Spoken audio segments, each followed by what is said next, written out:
Hello అండి, నమస్తే. Welcome to విజయ మా ఊరు ఆడియో బుక్స్ ఛానల్. నేను విజయలక్ష్మిని. నవల స్రవంతిలో యండమూరి వీరేంద్రనాథ్ గారి నవల ఆఖరి పోరాటం ఆడియోగా వినిపిస్తున్నాను కదా. మరి ఈరోజు ఆఖరి పోరాటం నవల ఆడియో 5వ భాగం.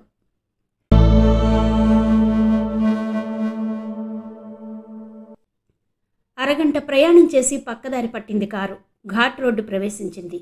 అడవి ప్రారంభమైంది. ప్రవళిక బుషర్ట్ మీద ఉంది. కారు డ్రైవ్ చేస్తున్న వ్యక్తి అన్నాడు, ఆ పిల్లాన్ని అమ్మాయిని వదిలి మిమ్మల్ని ఇద్దరినీ తీసుకురావడానికి ఎందుకు ఒప్పుకున్నావో మీరేమైనా ఊహించగలిగారా అని.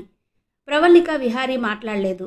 పిస్టల్ కొసతో ఆమె మెడ కింద గీతని రాస్తూ, పోలీస్ డిపార్ట్మెంట్ కదా, ఊహించగలవా బేబీ అన్నాడు. ఆమె ఒక చేత్తో పిస్టల్ తొలగిస్తూ మరో చేత్తో అతడి చెంప మీద కొట్టబోయింది. ఆ చేతిని గాలిలోనే పట్టుకుని అతడు బిగ్గరగా నవ్వుతూ మొహం మీద ముసుగును తొలగించాడు. ఆమె నిశ్చేష్టురాలైంది. నాటకం జరిగిన రోజు తను అరెస్ట్ చేసినవాడు, అనంతానంత స్వామి కారు డోర్ తెరిచి పట్టుకున్నవాడు ఏటు.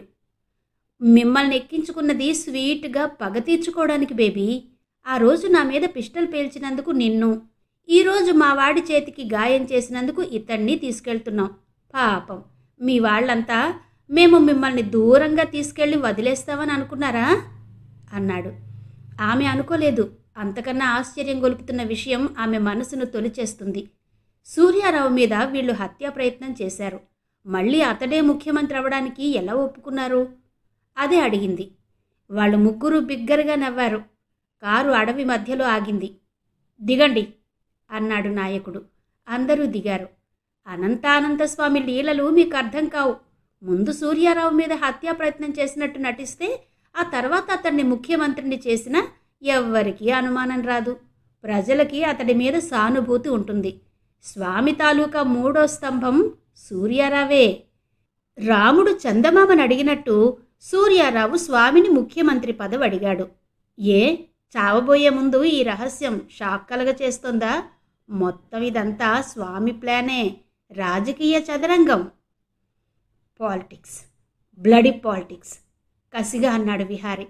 పాలిటిక్స్ గురించి స్వర్గంలో ఆలోచిద్దుగాన్లే, పద అంటూ ఒకడు విహారిని పక్కగా తోశాడు. విహారి ముందుకు తూలాడు. వీపు వెనుక పిస్టల్ పెట్టి తోసుకుంటూ ప్రవళిక నుంచి అతడిని దూరంగా చెట్ల చాటుకు తీసుకెళ్లాడు. అడవి అక్కడి నుండి స్లోప్గా ఉంది. పెద్ద లోయ. అక్కడ ఆపాడు. లోయలోకి దూకి చేస్తావా?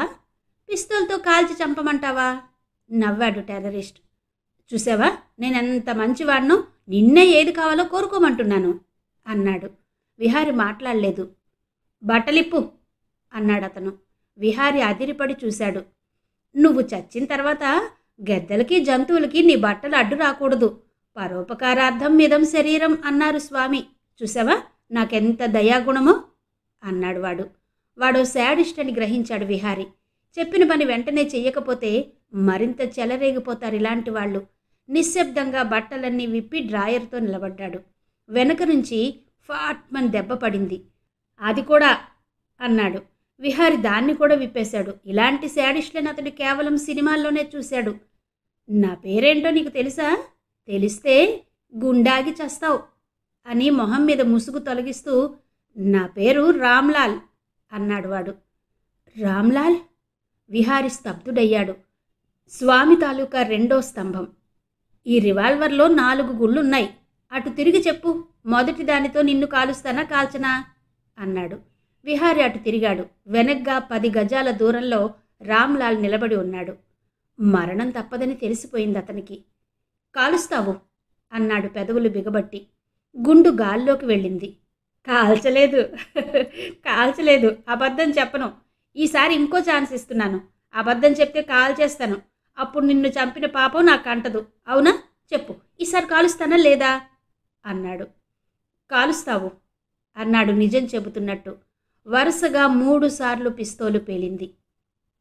ప్రవళిక ఇంకా శిలాప్రతిమలాగే నిలబడి ఉంది. వాళ్ళు చెప్పిన విషయం ఆమెకు పెద్ద షాక్. వాళ్ళు చెప్పే వరకు అనంతానంత స్వామి ప్లాన్ ఇంత గొప్పదని ఆమె ఊహించలేదు. ఈ పిల్లల కిడ్నాప్ వెనక స్వామి ఉంటాడన్న అనుమానం ఎవ్వరికీ రానంత గొప్పగా ప్లాన్ వేశాడు. సూర్యారావు మీద హత్యా ప్రయత్నం చేసింది స్వామేనని తనకు తెలుసు. టెర్రరిస్టులు సూర్యారావుని ముఖ్యమంత్రిని చేయమన్నప్పుడు వీళ్ళు అనంతానంత స్వామికి వ్యతిరేకమైన గ్రూపు అనుకుంది. తెర వెనుక ఇంత నాటకం జరిగి ఉంటుందని కలలో కూడా ఊహించలేదు. భుజం మీద చెయ్యి పడేసరికి ఆమె ఆలోచనల నుంచి తేరుకుంది. ఏటు ఆమె వెనగ్గా చెయ్యి వేసి వెన్ను నిమురుతున్నాడు. అతడి పెదవుల మీద క్రూరమైన నవ్వు కదలాడుతోంది. చేతిని మరింత కిందుగా జరిపాడు. ఆమె విదిలించుకోబోయింది.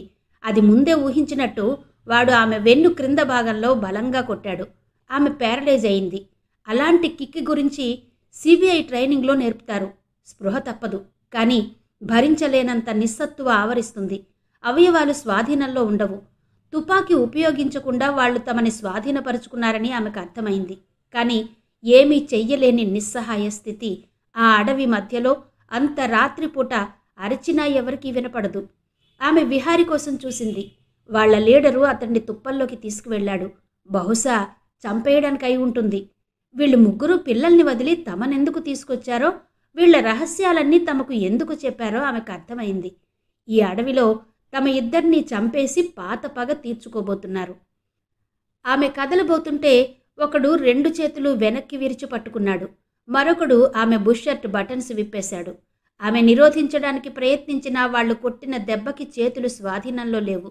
నిల్చుని ఉన్న ఆమె ముందు మోకాళ్ల మీద కూర్చుని మరొకడు ప్యాంటు చెరోవైపు పట్టుకుని గట్టిగా లాగాడు.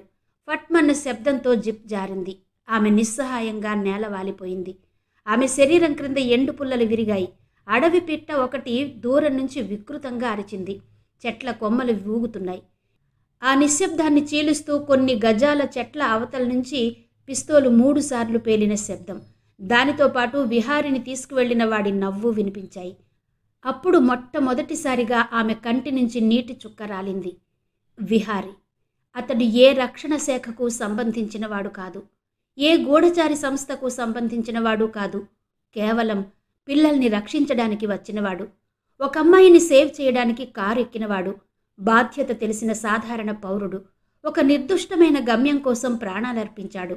ఈ 2 దారుణాల్ని చూడడానిక అన్నట్టు చంద్రుడు మేఘాల చాటు నుంచి బయటకొచ్చాడు. అడవి తెల్లబడింది. వెల్లకిలా పడి ఉన్న ఆమె మీదకొకడు వంగాడు. ఆమె చేతులతో వక్షద్వయాన్ని కప్పుకోవడానికి ప్రయత్నం చేసింది. పక్కనున్నవాడు కాలితో ఆమె మోచేతి మీద కొట్టాడు. నరం కలుక్కుమంది.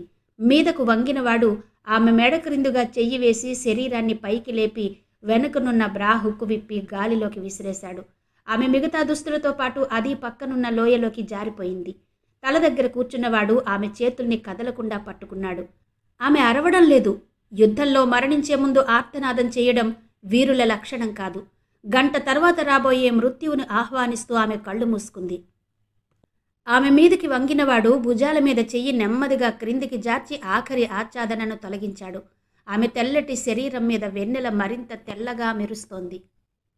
మరో క్షణం గడిచి ఉంటే ఏమై ఉండేదో గాని అప్పుడే పిస్టల్ శబ్దం వినిపించింది. ప్రవల్లిక మీదకు వంగబోతున్న టెర్రరిస్టు చప్పున ఆగిపోయాడు. 2 గూండాలు ఒకరి ముఖం ఒకరు చూసుకున్నారు. ఈ శబ్దాన్ని వాళ్ళు ఊహించలేదు. ఎవరి మీద పేల్చారో తెలియలేదు. ఎందుకంటే అంతకుముందు వినిపించిన శబ్దంతోనే వాళ్ల ఉద్దేశంలో విహారి మరణించి ఉండాలి. వాళ్ల సందిగ్ధతను ప్రవల్లిక సరైన సమయానికి సరిగ్గా ఉపయోగించుకుంది. బలవంతా కాళ్లలోకి తెచ్చుకుని తనని పట్టుకున్న వ్యక్తి మొహం మీద కొట్టింది. అతడి చేతుల్లో నుంచి తప్పించుకుంటూ ఉండగా రెండోవాడు తిరిగి పట్టుకోబోయాడు. అప్పుడు పేలింది వెనక నుంచి పిస్తోల్. ఛాతీ నుంచి గుండు దూసుకుపోయింది. రక్తం చిమ్ముతుండగా టెర్రరిస్టు వెనక్కు విరుచుకు పడిపోయాడు. ఆ పడడంలో కాలు జారి లోయలోకి కూలిపోయాడు. అతడు పెట్టిన ఆర్తనాదం అడవిలో ప్రతిధ్వనించింది. విహారి మళ్లీ ఇంకోసారి పేల్చాడు.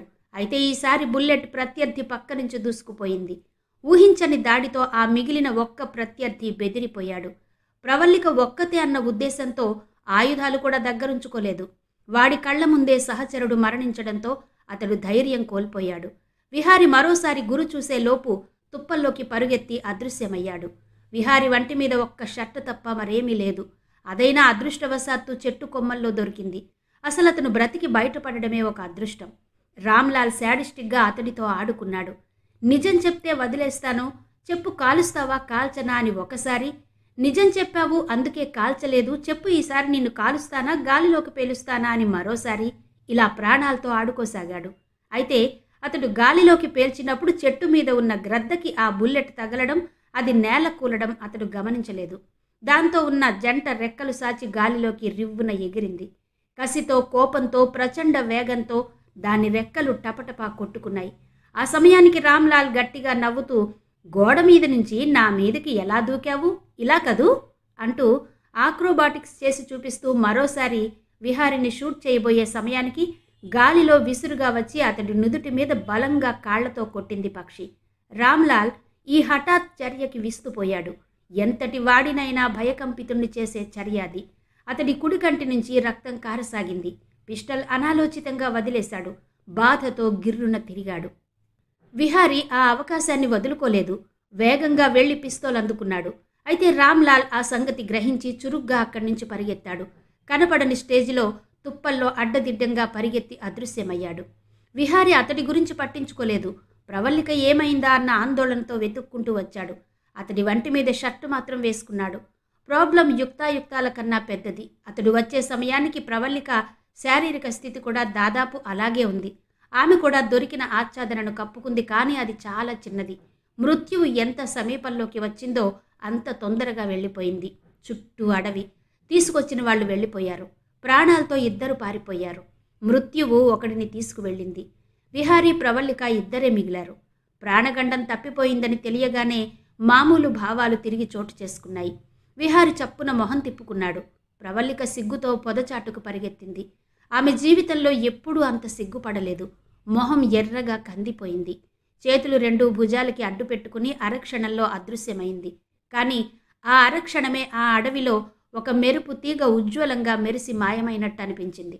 విహారి పరిస్థితి అంత ఘోరంగా లేదు. అతడికి కనీసం బుషర్ట్ ఉంది. అతడికి ఏం చెయ్యాలో తోచలేదు. ప్రవల్లిక వెళ్లిన వైపు చూశాడు. అక్కడి పొదలు నిశ్చలంగా ఉన్నాయి. ఆమె అక్కడి నుంచి బయటకు రాలేదని, ఏవో ఒక బట్టలు వెతకవలసిన బాధ్యత తనదేనని అతడు గ్రహించాడు. తమ బట్టలు మొత్తం లోయలోకి విసిరివేయడం అతడు చూశాడు. అదృష్టవశాత్తు తన చొక్కా మాత్రం దొరికింది. అది ఆమెకిచ్చేస్తే తనకేమీ ఉండదు. లోయలో పడిన టెర్రరిస్టు శరీరం కోసం అతడు వంగి చూశాడు. దూరంగా క్రింద ఎక్కడో అస్పష్టంగా కనిపిస్తుంది. అక్కడి వరకు దిగి వెళ్ళి తీసుకురావడం తప్ప మరో మార్గం లేదు. కానీ రిస్క్ తీసుకోకపోతే ఈ అడవి నుంచి తామిద్దరూ ఆడమండి ఈవుల్లాగా నాగరిక ప్రపంచంలోకి వెళ్ళాలి. ప్రవల్లికని సలహా అడుగుదామా అనుకున్నాడు. కానీ ఆమె మాత్రం ఏం చెబుతుంది? లోయలోకి దిగొద్దు, ఆకులు కట్టుకుని బయలుదేరదాం అనదు కదా. అతడిక మరేమీ ఆలోచించకుండా లోయలోకి దిగడం ప్రారంభించాడు. ప్రవల్లిక ఇదంతా చూస్తూనే ఉంది. తమ స్థితి తలుచుకుంటుంటే ఆమెకు నవ్వు, సిగ్గు ఒకేసారి కలుగుతున్నాయి. చెట్ల కొమ్మలు పట్టుకుని అతడు దిగడం చూస్తుంటే రాంబో గుర్తొచ్చాడు. తన కోసమే అతడి రిస్క్ తీసుకున్నాడని ఆమెకు తెలుసు.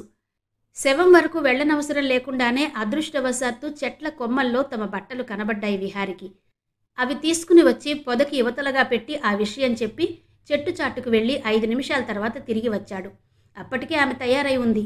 కొంచెంసేపు ఇద్దరూ ఒకరినొకరు చూసుకోవడానికి సిగ్గుపడ్డారు.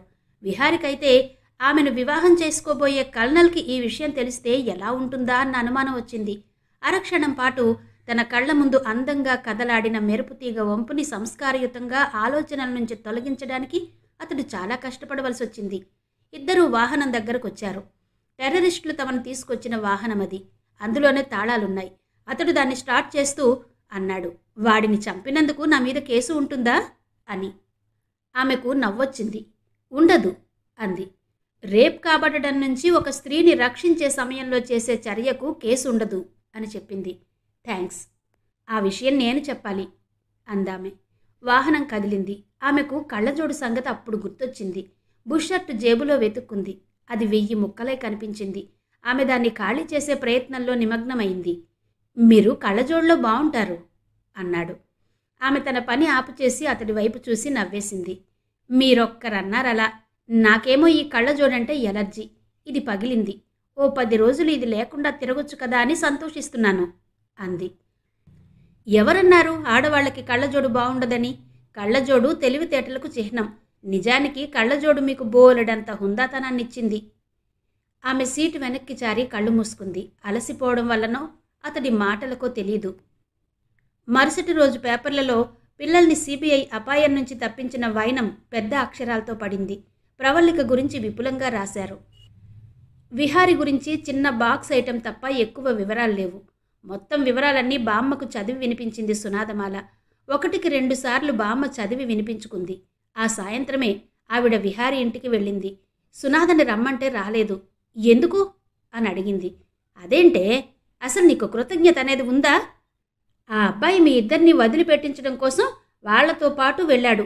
ఆ అబ్బాయి గారిని అడ్డుపడకపోయి ఉంటే మన విష్ణు ఏమయ్యేవాడో ఒకసారి ఊహించు అంది. అది తలుచుకుంటేనే సునాదమాల చేతులు వణికాయి. విష్ణు అంటే ఆ అమ్మాయికి అంత అభిమానం. పైకి మాత్రం ఏమయ్యేది? ముఖ్యమంత్రి మారిపోగానే మమ్మల్ని వదిలేసేవారు, అంతేగా అంది తేలిగ్గా. బామ్మ ఆమె దగ్గరకొచ్చి మొహంలో మొహం పెట్టి చూస్తూ, ఏమే, ఇదంతా నీకు పిచ్చా లేక భయమా? ప్రతిదానికి ఏదో ఒక వాదన కల్పించుకుంటావేంటే? లాభం లేదు, నిన్ను సైకియాట్రిస్టుకు చూపించాల్సిందే అని గొణుక్కుంటూ తనొక్కతే విహారీ ఇంటికి బయలుదేరి వెళ్ళింది. 2 నిమిషాల్లో బామ్మ వర్ధనమ్మ స్నేహితురాళ్ళైపోయారు. రామదాసు చరిత్ర నుంచి రామభక్త హనుమాన్ సినిమా వరకు మాట్లాడేసుకున్నారు. వర్ధనమ్మ కాళ్లకు బ్యాండేజీ పట్టీలు చూసి ఏంటి అని అడిగింది బామ్మ. బాబు క్షేమంగా తిరిగొస్తే విష్ణుగుడి కొండ మీదకు కాలినడకన వస్తానని మొక్కుకున్నా అంది వర్ధనమ్మ. మా అమ్మకి నేనంటే గుడ్డి ప్రేమ అన్నాడు విహారి కల్పించుకుంటూ. లేకపోతే ఏంటి చెప్పండి, ఆ గరుత్మంతుడే నన్ను రక్షించాడంటుంది అన్నాడు విహారి. పోన్లే నాయనా, ఎవరి నమ్మకాలు వాళ్ళవి. మీరు నాటకం మొదలు పెట్టబోయే ముందు వాతాపి పాడినట్టే అనుకోరాదు అంది బామ్మ. ఘాటు దెబ్బ తగిలినట్టు అనిపించింది విహారికి. ఈ ముసలావిణ్ణి చాలా అండర్ ఎస్టిమేషన్ చేశాను అనుకున్నాడు. మీ మనవరాలు ఎలా ఉందండి, బాగుందా అని అడిగాడు. ఏం బాగునాయనా, దానికి బయటకు రావాలంటేనే చచ్చేటంత భయం. ఎవరితో మాట్లాడాలన్నా 1,00,000 అనుమానాలు, కోటి సందేహాలు. దాంతో ఎలా వేగాలో, మామూలు మనుషుల్లో ఎలా పడేయాలో తెలియడమే లేదు అంది బామ్మ. విహారి లోపలికి వెళ్ళి 5 నిమిషాల్లో ఒక ప్యాకెట్తో వచ్చి, ఇది నా కాంప్లిమెంట్గా మీ మనవరాలకి ఇవ్వండి, మారుతుందేమో చూద్దాం అన్నాడు. ఏంటి నాయనా ఇది తీసుకుంటూ అంది బామ్మ. అది సస్పెన్స్లేండి వినయంగా సమాధానమిచ్చాడు విహారి. కొడుకు వేషాలన్నీ చూస్తున్న వర్ధనమ్మ బామ్మ వెళ్ళిపోయాక అడిగింది. ఏరా, ఆ అమ్మాయిని ఈ పాటికి చాలాసార్లు కలిసినట్టున్నావే, ఏంటి విశేషం అని. ఆమెకు కొడుకు తొందరగా ఓ ఇంటివాడైతే చాలు, ఏ అమ్మాయి అయినా పర్వాలేదు. అందులోనూ ఈ మధ్య ఆస్తి వ్యవహారాలన్నీ స్వయంగా చూసుకుంటున్నాడు. విహారి తల్లి మనసు గ్రహించినట్టు తేలిగ్గా నవ్వేశాడు. ఆ అమ్మాయి పోపు పెట్టని ముద్దపప్పమ్మ, అందం తప్ప ఇంకేమీ లేదు. అత్తగారితో మాట్లాడడానికి కూడా 5 పరదాలు అడ్డు పెట్టుకుంటుంది అని అక్కడి నుంచి వెళ్ళిపోయాడతను.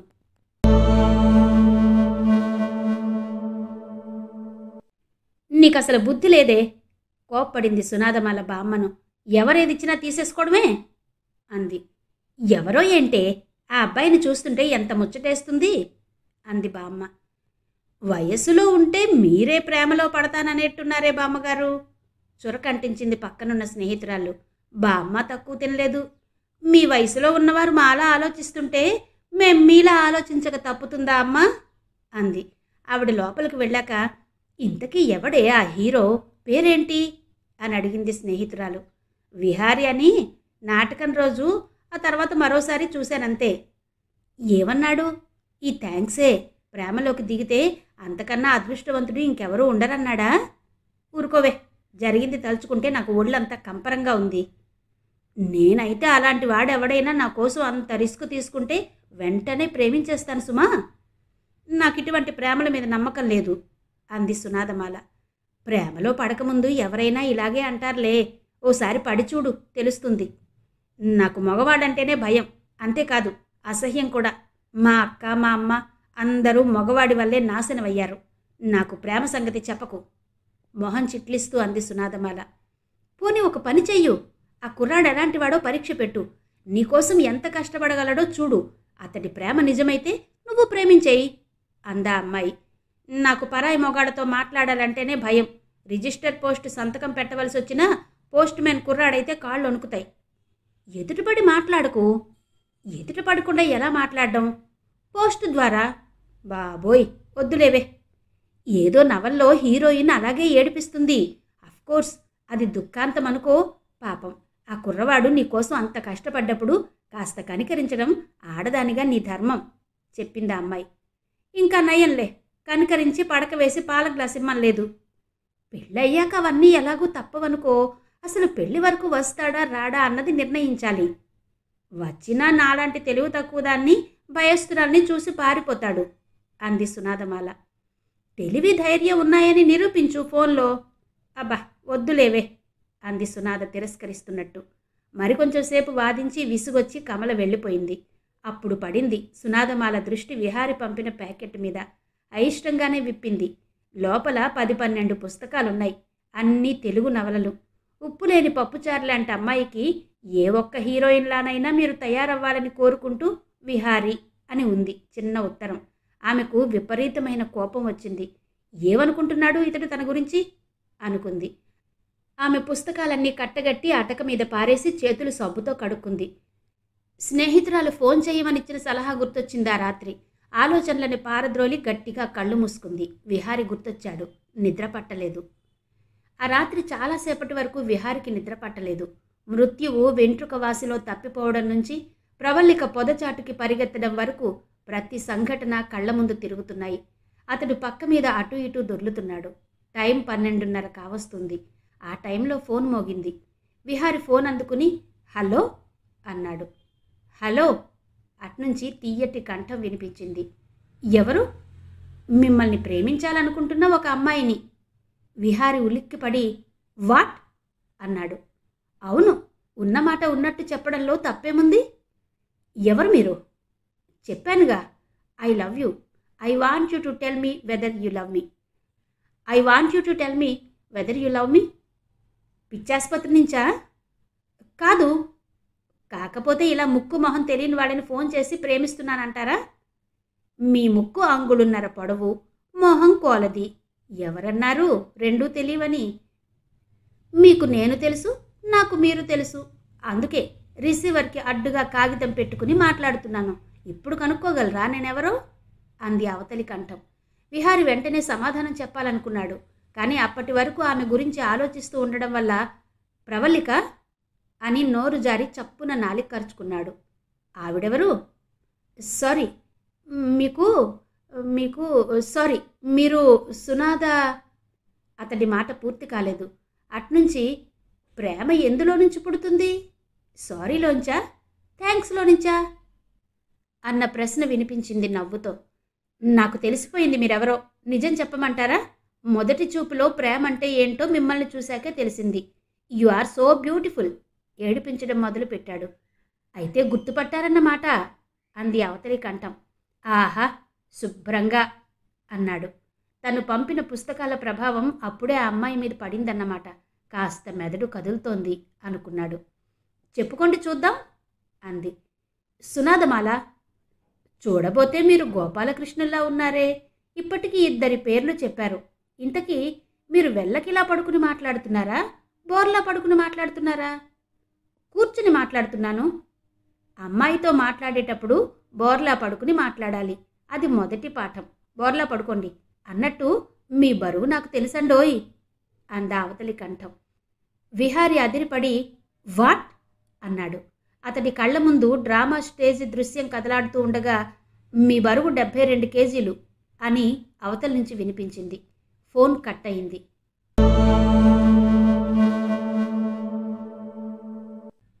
బోర్లా పడుకోమందా?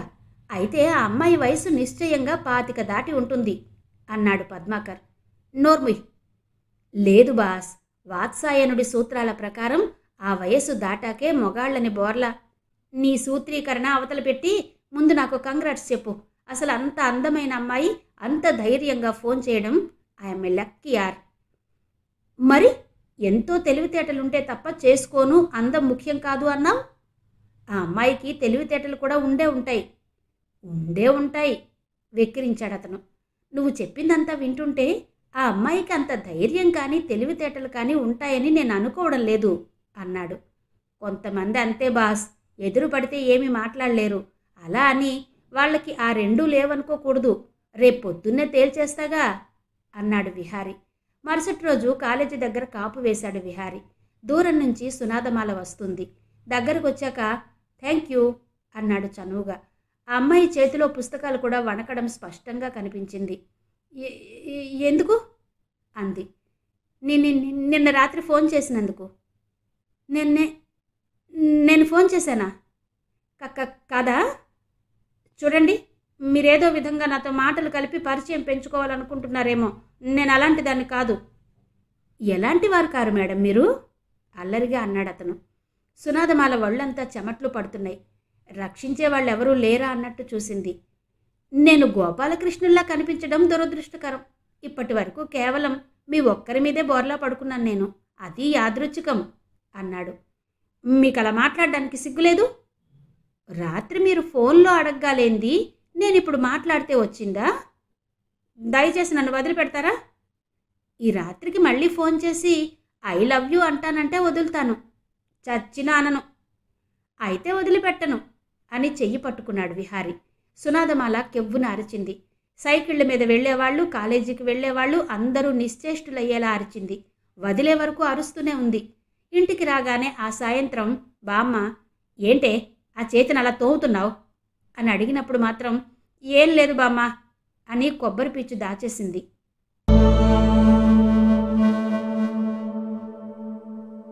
ఆఖరి క్షణంలో టెర్రరిస్టులు దొరికి మంత్రివర్గం రాజీనామా చేయవలసిన అవసరం తప్పిపోవడంతో చిన్న అభినందన సభ లాంటిది జరిగింది. ముఖ్యమంత్రి తన ఉపన్యాసంలో పోలీసులు, సిబిఐ డిపార్ట్మెంట్లని, ముఖ్యంగా ప్రవల్లికని పొగిడారు. చిత్రమేంటంటే ఆ సభకు ముఖ్య వక్త సూర్యారావు. విహారికి కూడా ఆహ్వానం వచ్చింది. వెనకెక్కడో నిలబడి ఉన్నాడు. సూర్యారావు ప్రారంభించాడు. మామూలు రాజకీయ ఉపన్యాసమే. ఈరోజు ఎంతో సుదినం. మన గౌరవనీయులైన ముఖ్యమంత్రి పసిపిల్లల ప్రాణాల్ని రక్షించడానికి స్వచ్ఛందంగా పదవీ విరమణ చేయబూనారు. పైగా ఆ పదవిలో కొనసాగాలన్న బాధ్యత నా మీద పెట్టారు. ఇబ్బందికరమైన పరిస్థితి అయినా రాష్ట్ర శ్రేయస్సు దృష్టిలో పెట్టుకుని దీనికి ఒప్పుకున్నాను.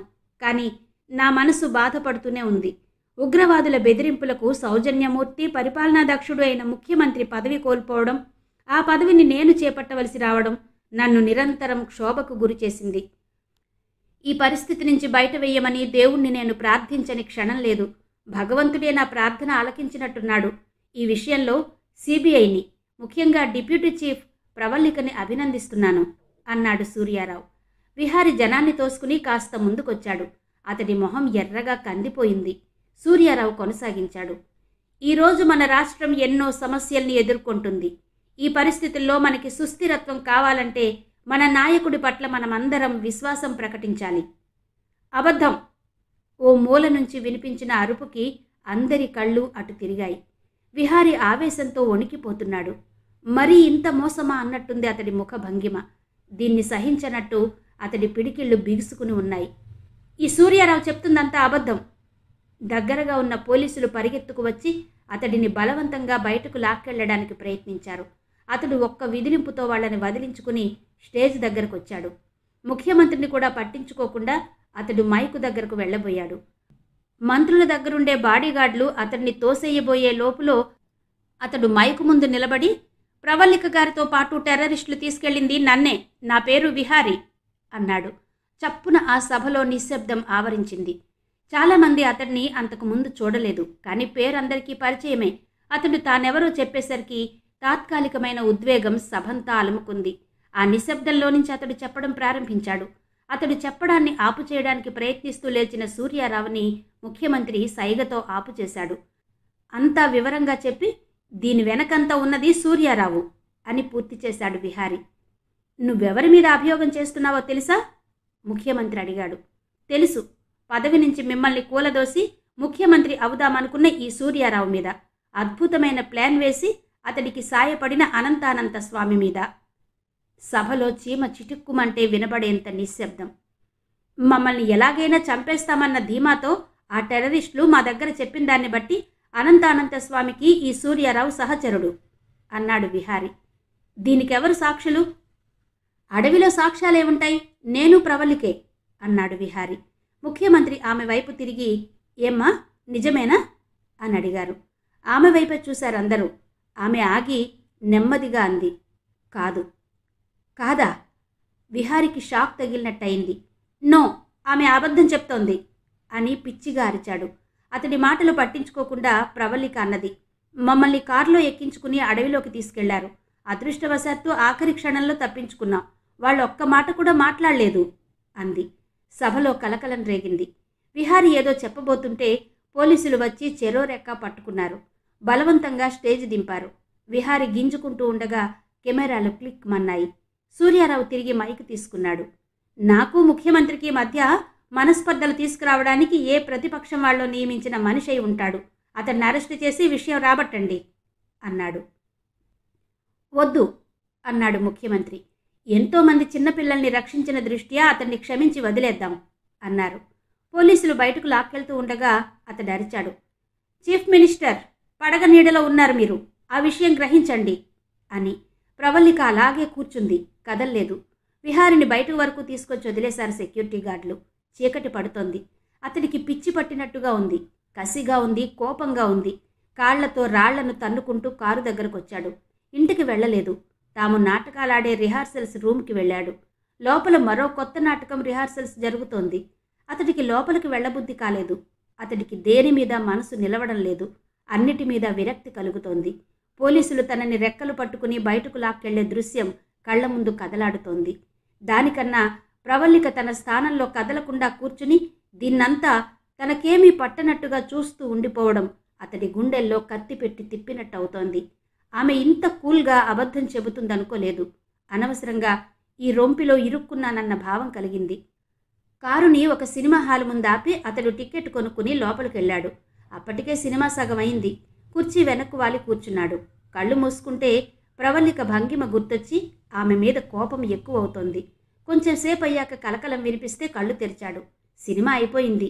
100 మంది కన్నా ఎక్కువ లేరు ప్రేక్షకులు. బయటకొస్తూ పక్కనున్న పెద్ద మనిషిని, ఏమి సినిమా ఇది అని అడిగాడు. ఓ పిచ్చివాడిని చూసినట్టుగా చూసి, దమయంత్రి హరిశ్చంద్ర సంవాదం అన్నాడా పెద్ద మనిషి. కారు దగ్గరకొచ్చి ఎక్కబోతుంటే కింద క్లాసు నుంచి అప్పుడే బయటకొస్తున్న సునాదమాల బామ్మ కనబడ్డారు. అతడి బాధంతా చేత్తో తీసేసినట్టు అనిపించింది. దగ్గరగా వెళ్ళి హలో అన్నాడు. హలో అంది బామ్మ. రండి, డ్రాప్ చేస్తాను. సునాదమాల వైపు చూస్తూ అడిగాడు. ఆ అమ్మాయి అప్రయత్నంగా అడుగు వెనక్కి వేయడం స్పష్టంగా కనిపించింది. ఎక్కడుంది నాయనా కారు? బామ్మ అడిగింది. మాల ఆమె వైపు కోపంగా చూడడం ఆ మసక వెలుతురులో స్పష్టంగా కనిపించింది. ముగ్గురు కారు దగ్గరగా వచ్చారు. బామ్మ ముందు సీట్లో కూర్చుంది. ఎలా ఉంది సినిమా? సంభాషణ కలుపుతూ అడిగాడు. పక్క హాలుకు వచ్చావు నాయనా, టిక్కెట్లు దొరక్కపోతే అమ్మాయి దీనికి వెళ్దామని బలవంతం చేసింది అంది. పక్క థియేటర్లో మన్మథలీల రామరాజు గోల ఆడుతోంది. పక్కన కూర్చున్న బామ్మ వైపు వాలుగా చూశాడు విహారి. కొంపదీసి ఈవిడ కాదు కదా తనకి ఫోన్ చేస్తుంది అనుకున్నాడు.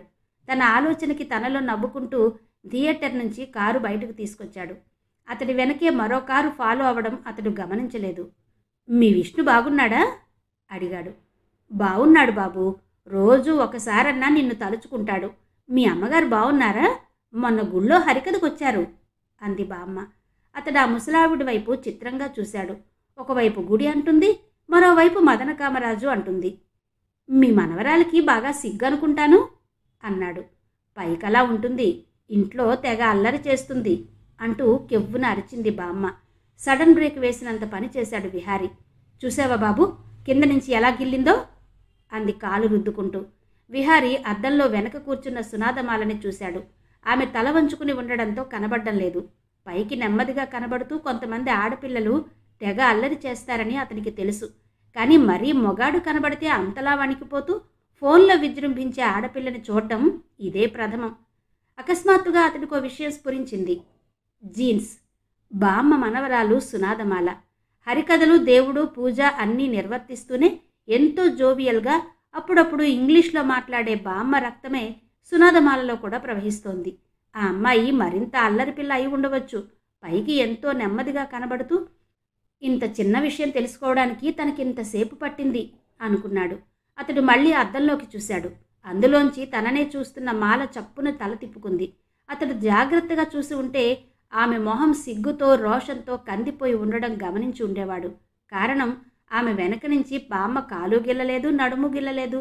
వయసులో ఉన్నప్పుడు సదరు బామ్మ గొప్ప రొమాంటిక్ ఫిగర్ అయి ఉంటుంది. మనవరాలి ఫ్రిజిడిటీని పోగొట్టడానికి ఆమె చేసే ప్రయత్నాలే ఇవన్నీ. దానికి విహారిని ఆసరాగా తీసుకుంటుంది. ఆ విషయం తెలియని విహారి తన మధురమైన ఆలోచనల్లో మునిగిపోయి ఉన్నాడు. దానికి తోడు ప్రవల్లిక మీద కోపం. ఇన్ని రకాల ఆలోచనల్లో ఉన్న అతను వెనుక తననే ఫాలో అవుతూ వస్తున్న కారును చూసుకోలేదు. సునాదమాల ఇంటి దగ్గర కారు ఆపాడు. కాస్త కాఫీ తాగి వెళ్దుగాని రానాయనా అంది బామ్మ. మాల ఆవిడ్ని తినేసేటట్టు చూసింది. అసలు ఇలా పరాయి మగవాడి కారు ఎక్కడమే ప్రాణం పోయినట్టుగా ఉంది. ఎప్పుడెప్పుడు లోపలికి వెళ్దామా, బామ్మని కడిగేద్దామా అని ఉంది ఆమెకు. కాఫీయా? సరే పదండి అంటూ విహారి కారు దిగాడు. అప్పటికే వెనక కారులో నుంచి దిగిన 3 వ్యక్తులు ఇతడి కారు దగ్గరకు రావడం, దిగబోతున్న విహారి మీదకు కత్తి దూయడం జరిగిపోయాయి. అయితే అతడు క్షణం ముందే దాన్ని గమనించాడు. మీదకొస్తున్న వ్యక్తిని విసురుగా తోసేసి కారు వైపు వాలాడు. అదే సమయానికి వెనక తలుపు తీసుకుని దిగుతున్న సునాదమాల వెనక్కి పడిపోయింది. సీటు మీద వెల్లకిలా పడిన ఆమె మీదకు అతడు కూడా వెల్లకిలా పడ్డాడు. ఆమె కెవ్వున అరిచింది. కారుకి అటువైపున దిగిన బామ్మకి విషయం తెలిసే లోపులో మరో ఆగంతకుడు విహారి గుండెల్లో నుంచి కత్తి గుచ్చబోయాడు. కింద ఉన్న సునాదమాల వైలెంట్గా కదలడంతో అది అతడి మెడ మీదుగా గీసుకుపోయింది. ఈ లోపల విహారి కాల్తో బలంగా అతడి కడుపులో తన్నాడు. కింద పడిపోయిన ఆగంతకుణ్ణి వెనుక కారులో వస్తున్న వాళ్ళు తీసుకుని వేగంగా వెళ్ళిపోయారు. అతడి చేతిలో ఒక కాగితం కుక్కబడింది. అనవసర విషయాల్లో జోక్యం కల్పించుకుంటే జరగబోయే పరిణామాలకు ఇది శాంపిల్ మాత్రమే అని ఉందా చీటీలో. అతడికి అర్థం కాలేదు. అయినా దాన్ని గురించి అంతగా పట్టించుకోలేదు. సీటు వైపు చూశాడు. వెనక సీట్లో సునాదమాల స్పృహ తప్పిపోయింది. బామ్మ కంగారు పడుతోంది. కానీ మాలలాగా అరవలేదు. అతడు 2 చేతులతో ఆమెను ఎత్తుకుని ఇంట్లోకి తీసుకొచ్చాడు.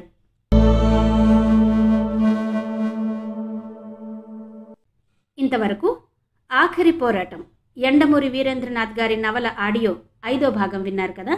మిగిలిన కథ తరువాతి భాగంలో వినిపిస్తాను. అంతవరకు సెలవు. నమస్తే.